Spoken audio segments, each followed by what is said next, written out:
Næsti framsögumaður, hann þarf nú kannski ekki kynna mjög ítarlega fyrir þessari hreyfingu, en það Ásmundur Stefánsson, hagfræðingur og sem var framkvæmdastjóri ASÍ árabil og síðan forseti sambandsins í 12 ár. Og eftir hann lét af störfum fyrir Alþýðusambandið þá hann gegnt ýmsum störfum og bæði sáttasemjari ríkisins og fleiri störfum. En ég býð bara Ásmund velkomin í pontu og honum ætlaði hér 20 mínútur. Gjörðu svo vel, Ásmundur. Velkomin.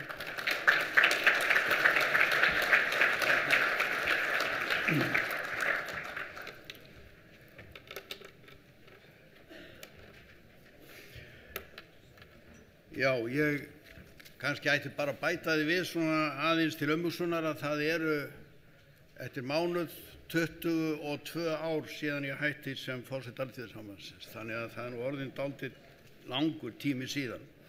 Hvað það?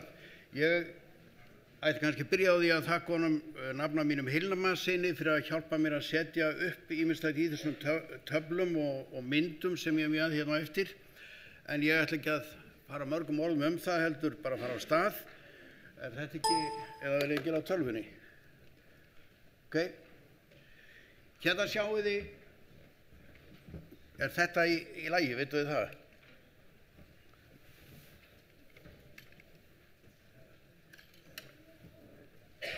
Þetta, heyrist í þessu? Nei, heyrist ekki í þessu.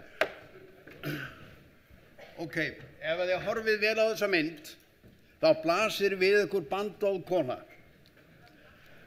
Þetta frakki, hún greinilega hlaupin upp á götuvíið til þess að reyna að koma sínum boðskap á framfæri. Eitthvað í þessu? Ok.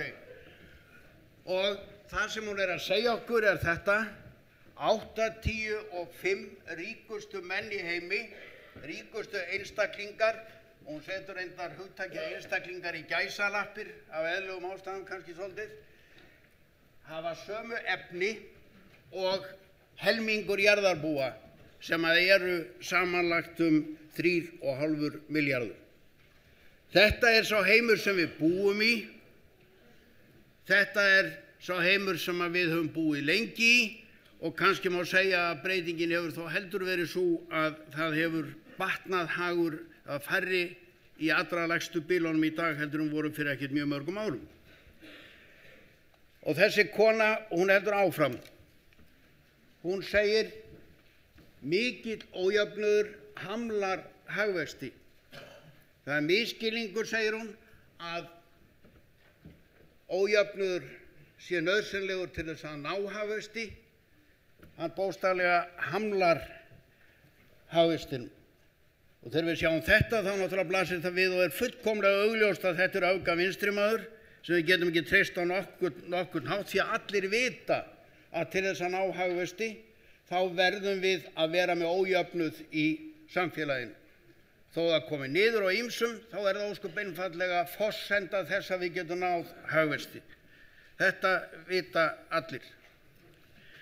Og ef við höldum áfram bara með sömu konuna, bandóða enn, öfugt við það sem almennt talið, þá hamla tilfærslur til jöfnunar ekki hagvexti. Ég veit ekki hvort að það hægt að bæta við, ég ætla að gera það samt. Og hún segir: ójöfnuður ekki aðeins siðferðilegt viðfangsefni, ójöfnuðurinn hagfræðilegt viðfangsefni. Eins og ég segi, konan frönsk, en hún ekki að koma á götuvíi í París. Hún ekki á móti markaðskerfi.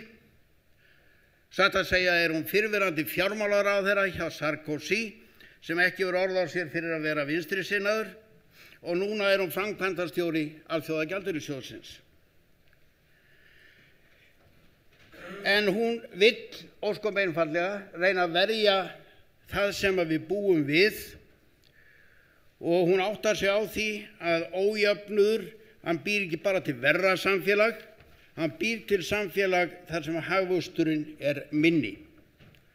Og af hverju segir hún það? Það er vegna þess að sérfræðingar stofnunarinnar hafa sýnt fram á það að mikill ójöfnuður leiðir til þess að menn ná ekki sama hagvexti og lönd sem eru með meiri jöfnuð. Þeir hafa líka sýnt fram á það að tilfærslur frá ríkum til fátækra eyðileggja ekki möguleikann á hagvexti, þvert á móti þá efla þær hagvöxt. Þetta er ekki barátta af hennar hálfu gegn því hagkerfi sem slíkur sem við búum við, en við getum kannski sagt að hún og margir aðrir sem eru að halda ræður þessar mundir á hálfu alþjóðastofnana, þeir leggja áherslu á það að ójöfnuðurinn hann er kannski dálítið svipað eins og mengunin leiðir til þess að við fáum ekki þá niðurstöður sem er hagstæðust fyrir alla. Við þurfum þess vegna að grípa til ráðstafana til þess að takast á við hana. Og við höfum þess vegna þá stöð í dag að alþjóðastofnanirnar sem fyrir fáum árum boðuðu að ríki sem væri í vandræðum mætti ekki hafa ódýrt í strætó, boðuðu það að þeir yrðu allir að láta markaðinn vinna ótruflaðan. Þessar stofnanir segja í dag það skiptir máli að verja jöfnuðinn, annars þróast ekki hagkerfið áfram. Við verðum að grípa inn í dæmið þegar það gengur til rangrar áttar. Ef við lítum aðeins heim,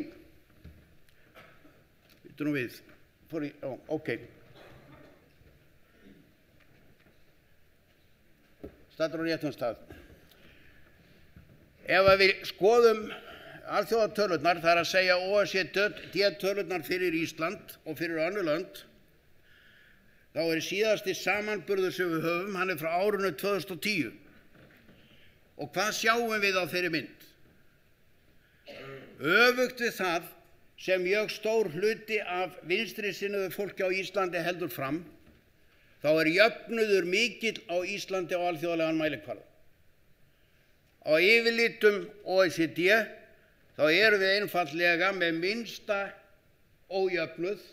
Þetta er ójöfnuður, þannig eftir því sem talan hækkar, eftir því er ójöfnuður meiri. Þetta er mælt hér eftir tveimur aðferðum. Þessi hefðbundna er súlan, það er að segja Gini-mælingin, sem ég ætla ekki að skýra út, en það er svona dálítið flókin útreikningur á ójöfnuði. Og hitt er einfaldari mæling sem felst í því að taka einstaklingin sem er við 10% mörkin neðst í tekjum og bera hann saman við einstaklingin sem er við efstu 10% í tekjum og deila á milli. Sama hvor aðferðin er notuð, og við sjáum að gefa nú ekkert yfir heildina eitt mjög misjafnar niðurstöður, sama hvor leiðin er valin, þá er alveg ljóst að við stöndum vel. Og við skulum líka hafa það í huga að ef þið farið inn á vef Hagstofunnar, þá kemur þar fram að þeir telja að frá 2010 þá hafi jöfnuðurinn vaxið á Íslandi en ekki minnkað. Ég held að þetta sé líka mjög mikilvægt að hafa í huga, mjög mikilvægt vegna þess að við höfum land að verja, við erum ekki búin að koma okkur aftur á miðaldir. Hér setti ég upp mynd yfir skiptingu tekna hjóna. Þetta er hæsta prósentið. Hvernig skiptast tekjur hæsta prósentsins á Íslandi? Það er auðvitað mjög erfitt að nota svona tölur sér til gagns. Það er einfaldlega þannig að þetta er flókin mynd og ég ætla ekki að reyna að skýra hana nákvæmlega, en við sjáum sérst að stóri flöturinn hérna fyrir neðan hann er laun, og ef við horfum á árin frá 2002 til 92 segir til 95-6, þá voru laun ósköp einfaldlega stoðin í tekjuhæsta prósentsins. Þeir hafðu einhverja innlenda vexti og afkoma fasteignum, hafðu pínulítinn arð af erlendum vöxtum, pínulítinn úr arði og erlendum vöxtum, en nánast engan söluhagnað.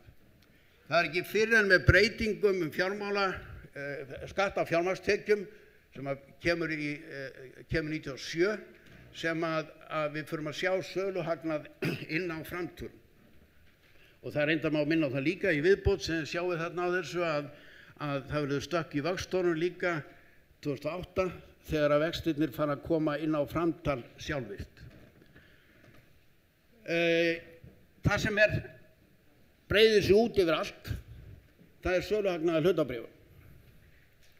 Og hvað sýnir söluhagnaður hlutabréfa þarna?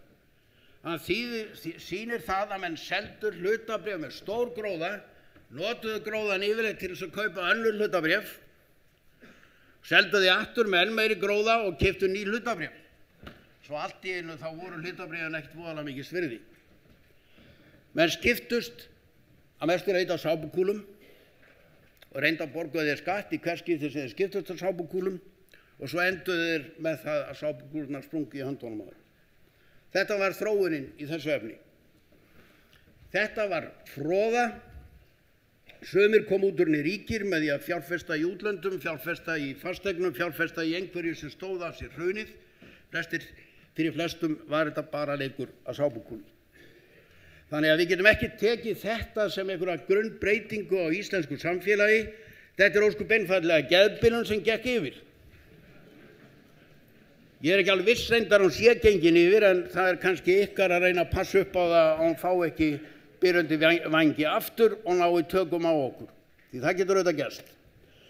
Ég ætla aðeins að líta hérna yfir tekjuþróunina hjá okkur og það sem ég gerði hérna bara til að fá svona einfalda mynd af þessu að ég tek meðal árslaun allra framteljanda og það þó ekki talin hlunnindi með frá árunum 92 til 2013.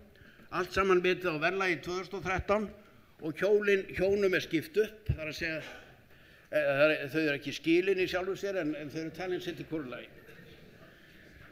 Þannig að við fáum ósköp einfaldlega launatekjur á framteljanda og svona mynd, hún ekkert sérstaklega nákvæm til að sjá það hvað fólk hefur í tekjur. Við sjáum það að 3,4 milljónir, það reyndar ekki gott meðaltal, því að ef við tökum 400.000 að 412 er 48, þá sjáum við að þetta miklu lægra heldur en það sem eru svona venjulega tekjur í landinu. En það vegna þess að ég deilt með öllum framteljandum og það kannski rétt að nefna það að það alltaf breytingar og það eitt af því sem gerir svona tekjuskiptingar myndir alltaf erfiðar. Að árið 92 þá voru rétt rúmlega 20%, 21% höfðu engar launatekjur. Það komið upp í 24 eða 5% sem ekki með neina launatekjur árið 2013. Og hver ástæðan fyrir þessu? Hún náttúrulega breytt aldurssamsetning, hún breytt menntunarþróun, það fleiri í skólum á þess að vera út á vinnumarkaðnum og það þess vegna margt sem kemur til. En myndin gefur okkur samt gott tækifæri til að átta okkur á því hvernig launin þróast í samfélaginu. Það jú þetta sem samanlagt gefur okkur kaupgetuna, hvernig sem það kemur til.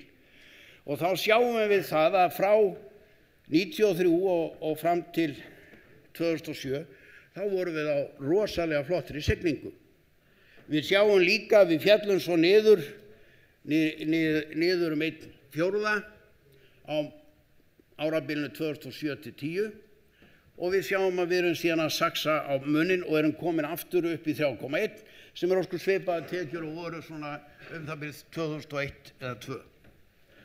Við erum semst á árinu 2013 og svipuðu róli á 2001-2 og við höfum vaxið að kaupmætti síðan þannig að við erum komin lengra í áttina af því sem við vorum 2007 þó við séum ekki komin á staðinn.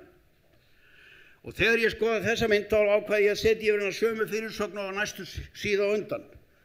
Hæstu tekjur á bóluárunum voru hrein froða og af hverju segi ég það? Ég segi það vegna þess að minnst hvort hluti þess sem við töldum okkur að hafa efni á að kaupa var tekin inn með erlendum lánum. Við vorum að eyða gjaldeyri sem við vorum ekki að kaupa með eðlilegum hætti. Við vorum ekki að búa til gjaldeyri, útflutningurinn stóð ekki undir í, við vorum með viðskiptahalla upp á, ég vil bara segja 25-35%, þannig að í rauninni áttum við ekki að hluta peningunum sem við vorum að nota og þá ekki bara við þá sem voru á hlutabréfamarkaðnum, þá við allir í samfélaginu. Það spenntist allt upp og allir voru í rauninni hlutaeigendur að þessari bólu. Þegar við horfum á þetta þá má segja að við höfum kannski verið tiltölulega fljót að rétta okkur við, þannig að við getum verið nokkuð stolt af því. Ef við skoðum meðal árslaunin árið 2010, þá erum við komin þetta úr Hagstofugögnum, að þá sjáum við að við erum 2010 komin töluvert langt niður á skalan og við skulum hafa það svona með okkur til viðbótar að tímakaupið á Íslandi var 12% undir Evrópusambandsviðmiðuninni og vinnutíminn var 9% lengri. Þess vegna förum við upp í að vera, eins og þið sjáið, hverju munar á tekjunum. En þegar við skoðum þessa mynd þá skulum við líka hugsa til þess að það hefur orðið hækkun á kaupi hjá okkur, verulega umfram það sem hefur orðið í löndunum í kringum okkur. Við getum væntanlega reiknað með minnst 10% aukningu ef við horfum fram til ársins 2014. Þannig að það ósköp einföld staðreynd að við erum að komast svona á þann sess sem að þær þjóðir eru sem að við viljum bera okkur saman við þó ennþá vanti nokkuð á.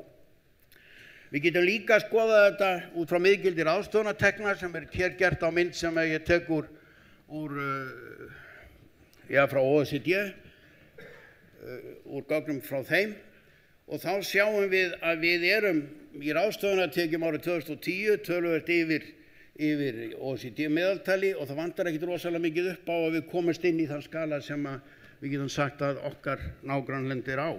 Og ef við tökum tillit til þess að frá 2010 þá hefur við hækkað allavega 10%, að þá sjáum við að við erum í rauninni komin svona upp fyrir hliðina á Hollandi og Danmörku ef að líkum lætur, þó ég ætla nú ekki að fara að spá endilega mjög mikið í það hvað framundan er. Býtum við, hérna.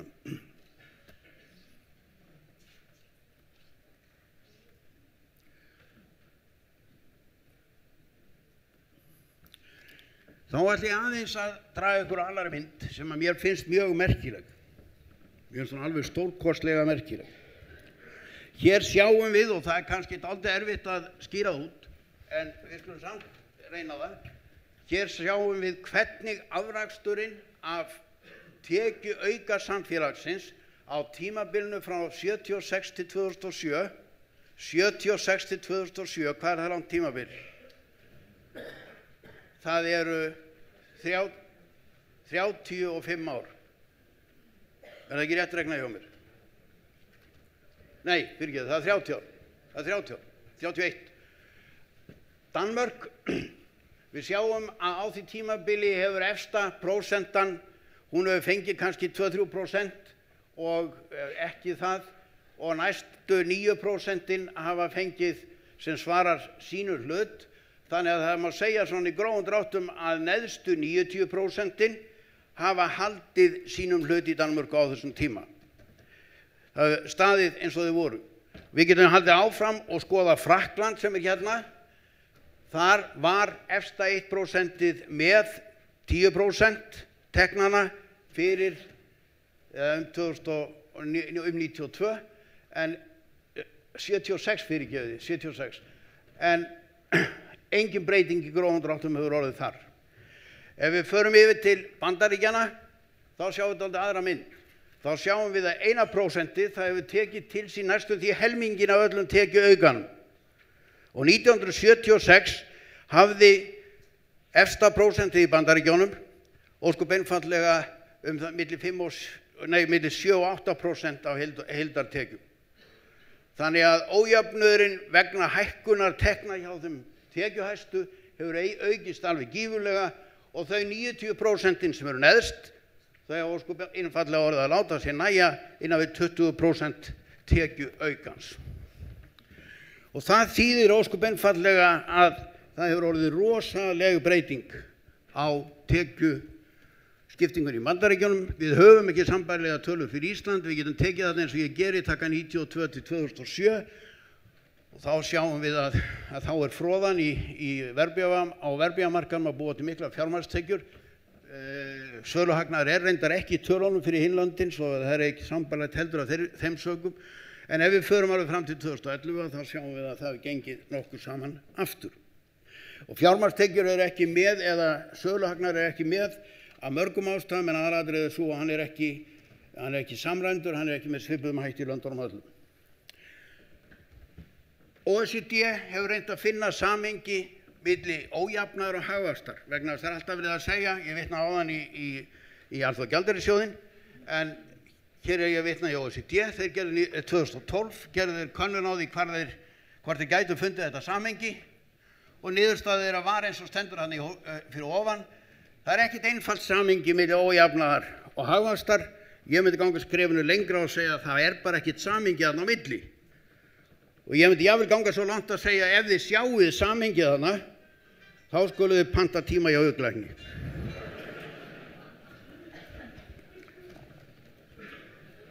Við getum tekið næstu fullyrðingu sem við heyrum jafnvel oft í pólitískri umræðu á Íslandi og hún er svo að ef við breytum jaðarskattinum, bara við lækkum jaðarskatt, þannig að framtaksfólkið, duglega fólkið, hátekjufólkið geri meira, munum við öll græða á því. Hér er rannsókn sem reyndar er ekki frá þessum alþjóðasamtökum, heldur er sá sem skrifaður fyrir þessu, prófessor Berkeley, og hans niðurstaða er ósköp einföld. Hagvöxtur og breyting á jaðarskatti skila ekki auknum hagvöxti. Það er bara ekki þannig. Þeir hlaupa ekki hraðar þó þeir þurfa að borga minni skatt, en þeir gera svolítið annað og það kemur fram í skjali hérna frá OECD. Hér sjáum við að það er sterk fylgni milli jaðarskatts og hlutfall þeirra tekjuhæstu af tekjunum í heild. Við sjáum það að ef jaðarskatturinn er á milli 30 og 40%, þá er hlutfall hæsta hópsins mjög hátt. Ef það er lægra, þá er það lægra. Og af hverju er þetta? Þetta er einfaldlega vegna þess að hálaunafólkið, það er í rauninni ekkert öðruvísi heldur en þið. Það semur sitt kaup. Og þegar að skatturinn er 70%, þá færðu mjög lítið út úr því að fá pínulítið hærra kaup. Og þá er það mjög dýrt fyrir atvinnurekandann að leyfa þér að fá meira kaup. Þess vegna einfaldlega það sem gerist þegar skattaprósentan er lækkuð, þá gerist það að samningsstaða hálaunamannsins verður betri, hann fær meira út úr því að semja hærra kaup og hann leggur af einföldum ástæðum og augljósum meiri áherslu á það að ná hærra kaupi. Ég ætla að halda áfram hér að vitna í alþjóðastofnanirnar og hér er ég með tilvitnun í Angel Gurria sem að reyndar gaf þessa yfirlýsingu þegar að OECD kom með þessa mynd sem að ég gaf út skýrslu í apríl og hann segir ef ekki verið gripið til samræmdra pólitískra aðgerða er líklegt að bilið milli ríkra og fátækra muni vaxa enn meira á komandi árum. Þess vegna knýjandi að tryggja að þeir tekjuhæstu leggi fram réttmætan hlut af sköttunum. OECD hefur satt að segja lagt fram tillögur það að draga úr frádráttarliðum sem gagnast þeim tekjuhærri, horfa á erfðaskatta, fasteignaskatta og annað það sem horfi til jöfnunar í samfélaginu. Við getum líka gengið yfir til Bandaríkjanna þar sem að kona sem heitir Janet Yellen tók við sem formaður bankaráðs, þar sem við köllum venjulega seðlabankastjóri í Bandaríkjunum, að hún segir á ráðstefnu núna í október áratuga stöðnun í lífskjörum almennings og stöðugt aukin misskipting samræmist ekki þeim grunngildum okkar að allir eigi sömu tækifæri í lífinu. Misskiptingin aftrar því að fólk fái sömu tækifæri og þannig magnast ójöfnuður. Jafnvel Seðlabankinn í Bandaríkjunum er farin að sjá að þetta er ekki í lagi. Og þeir geta skoðað önnur gögn, ég sýndi ekki þá línu en eina línunum sem hefur stungið mig mest þegar ég hef verið að fara í gegnum þessi gögn er að við tökum miðlaun, maðurinn sem er með 50% þróan sem er 50% fyrir neðan sig, karlmanns fullvinnandi í Bandaríkjunum, hvenær haldið að hann hafi náð hæstum tekjum? Hann náði hæstum tekjum 1973, síðan hefur hann aldrei komist aftur upp í þær tekjur. Og þeir sem eru neðan við 50% hafa flestir lækkað á þessu langa tímabili. Og þá er ég að tala frá 1973 til 2013 sem er tölunar sem við höfum. Niðurstaða alþjóðastofnana, ekki einhverja öfgasamtaka af götuvíjónum. Þetta einfaldlega niðurstaða stóru alþjóðasamtakana að jöfnuður skilar betra samfélagi heldur en jöfnuður. Það ljóst að það að þeir ríku fái meira leiðir ekki af sjálfu sér til þess að þeir fátæku fái meira. Það goðsögn sem ósköp einfaldlega ekki stenst. Þvert á móti hamlar jöfnuður ekki hagvexti, og af hverju gerir hann það ekki? Það vegna þess að með jöfnuði eru tækifærin í samfélaginu jafnari. Fólk kemst í skóla, fólk nýtur hjúkrunar, fólk getur farið áfram í lífinu sem það ekki getur í mjög ójöfnu samfélagi. Og síðan til viðbótar, tilfærslur til tekjujöfnunar draga ekki úr hagvexti, þvert ofan í það sem að almennt sagt. Og það tekur Lagarde mjög skýrt fram í sínu máli, öfugt við það sem almennt viðurkennt sjónarmið, þá leiða tilfærslur ekki til hagvaxtar. Og sérfræðingar Alþjóðagjaldeyrissjóðsins segja að þegar þeir horfi breytt heiminn, þá getur ekki bent á neitt stað þar sem líklegt sé að auknar tilfærslur muni skaða hagvöxt. Við höfum líka að lækkun jaðarskatta leiðir til hækkunar hæstu tekna en ekki aukins hagvaxtar. Það ekki leiðin fram á við að lækka jaðarskatta. Leiðin fram á við þvert á móti að auka tilfærslur og styrkja þá grunnstoð sem við höfum til þess að allir geti komist áfram í samfélaginu. Og það kannski rétt að enda hér á því einfalda. Rannsóknir OECD þær sýna það að það eru 3 sinnum meiri líkur á því að Bandaríkjamaður standi fastur í þeirri stöðu sem hann elst upp við heldur en Dani. Það 3 sinnum meiri líkur á því að Daninn verði hvað sem Með öðrum orðum að Bandaríkjamenn verða að flytja til Danmerkur ef þeir ætla börnum sínum að upplifa ameríska drauminn.